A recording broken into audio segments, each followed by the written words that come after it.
જ્યાં સુધી આપણા જ્ઞાન અને વૈરાગ્ય જાગૃત નહીં થાય ત્યાં સુધી આપણું મન એ ભક્તિમાં લાગશે નહીં. કારણ કે આપણા જ્ઞાન અને વૈરાગ્ય છે મહારાજ એ છે માયામાં બંધાયેલા છે, માયાના વંશ થયેલા છે. જ્યાં સુધી એ માયામાંથી છૂટશે નહીં ત્યાં સુધી જ્ઞાન પ્રાપ્ત નહીં થાય, અને જ્ઞાન પ્રાપ્ત નહીં થાય ત્યાં સુધી વૈરાગ્ય લાગશે નહીં.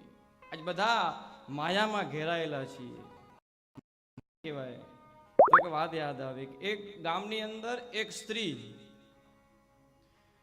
કપડાં ધોવા માટે નદીના કાંઠે જતી હતી. માથા ઉપર ઘમેલું ઉપાડેલું, ધીમે ધીમે સ્ત્રી જતી હતી. એને એક હાર મળ્યો. હાર એને નીચે જોયો, એને મનમાં થયું કે લાવ લઈ લઉં. પછી વળી એને વિચાર આવ્યો ક્યાંક ખોટો હશે તો. વળી પાછો બીજો વિચાર આવ્યો ક્યાંક ખોટો સમજીને જવા દઉં અને ક્યાંક સાચો નીકળે તો. વિચાર્યું, આજુબાજુ જોયું, કોઈ છે નહીં. એટલે થયું લાવ લઈ લઉં, ખોટો હશે તો ફેંકી દઈશ અને સાચો હશે તો રાખી લઈશ. હા લઈ લીધો. જોયું પ્યોર ગોલ્ડ હતું. થયું કે લઈ લઉં. હાર એને લઈ લીધો. હાર વિચારો લાગી કે ક્યાં રાખું, ક્યાં જવા છે કપડાં ધોવા, જો ઘરે નહીં પહોંચું વહેલી તો સાસુમાં રાડું પાડશે. વિચાર્યું, હાર એને કીધું પહેરી લીધો ગરામાં, અને ખોવાય નહીં કાંઈ. ગઈ નદીના કાંઠે કપડાં ધોવા માટે. કપડાં ધોયા.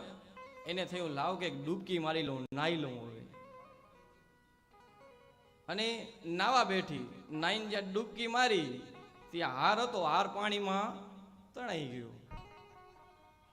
જોવા માંડી, હાર છે નહીં. અને એવી રડવા લાગી કે જેને એને પોતાના રૂપિયે ખરીદેલો હાર કેમ ખોવાઈ ગયો હોય એમ એ સ્ત્રી રોવા લાગી. એનું હતું જ નહીં એમ આપણું પણ કંઈ છે નહીં. ખાલી હાથે આવ્યા હતા, ખાલી હાથે જવાના છીએ. આપણે માયાના વંશ થઈએ છીએ પણ આપણે ભગવાનના વંશ થતા નથી. જો આપણે ભગવાનના વંશ થઈએ ને, કદાચ ભગવાન એમ કહે છે કે કદાચ તમે તમારા બાપને જેટલો પ્રેમ કરો છો, તમારી માને જેટલો પ્રેમ કરો છો, તમારા ભાઈને જેટલો પ્રેમ કરો છો, એટલો પ્રેમ કૃષ્ણ કહે છે તમે મને તો કરી તો જુઓ.